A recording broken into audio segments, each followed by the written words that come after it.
Sloveniji marsikaj spremenilo, nastale so nove gejevske in lezbične organizacije, internetne strani in podobno. Skratka, okoliščine danes niso več take, kot so bile v 90-ih. Je pa res, da je s koncem izhajanja Revolverja v Sloveniji nastal, kar se tiče manjšinskih medijev in v tem primeru gejevskih in lezbičnih medijev, ena velika vrzel. Zakaj ste se odločili za takšno ime, Narobe? Malo je kontroverzno, rečemo temu. In ali pisci, ki bodo pisali za vas, so na nek način pripadajo skupnosti istospolnih partnerjev ali so lahko tudi heteroseksualci? Najprej odgovorim na zadnje vprašanje, ker je lažje. Tukaj za razliko od cerkve ne preverjamo istospolnih ali pa raznospolnih aktivnosti v zadnjih 3 mesecih.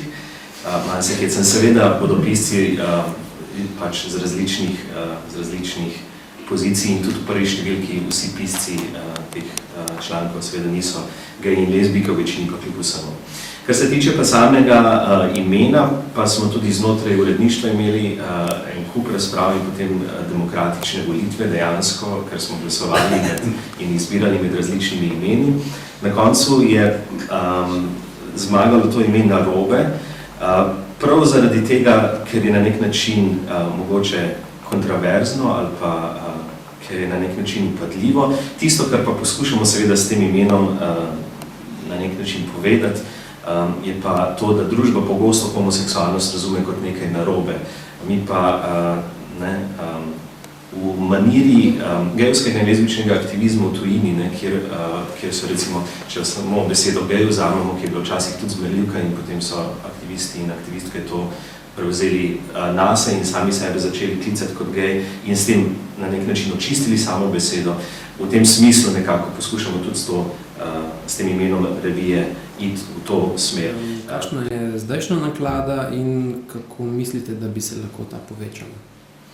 Trenutna naklada je 800 izvodov.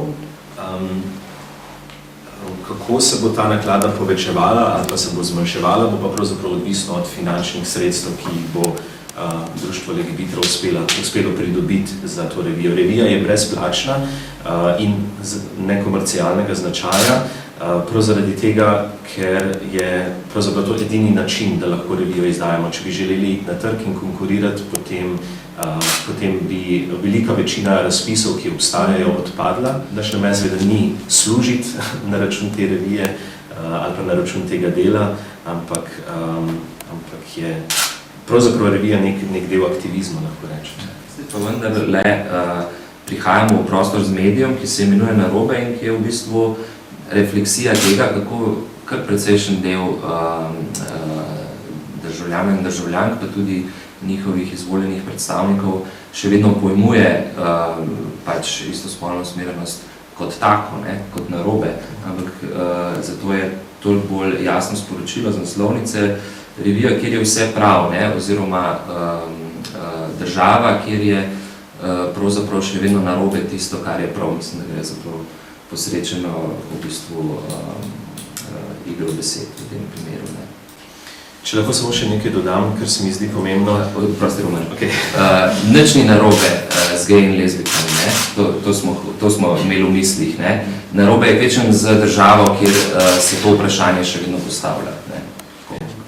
Ali ste morda razmišljali, da bi po eni brezplačni izvod poslali vsakemu poslancu in poslankam v državnem zboru in morda na ta način začeli kampanjo, ki bi, rečemo temu, pri predstavnikih ljudstva začela s predstavljanjem, da je narobe v bistvu v redu?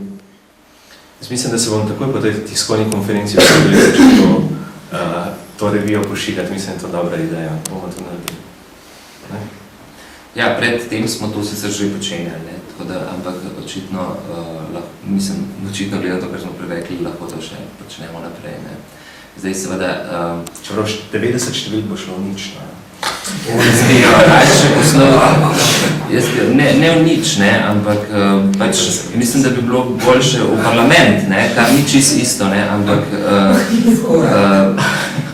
rajše bi jo poslali tistim, ki jo bodo res prebrali.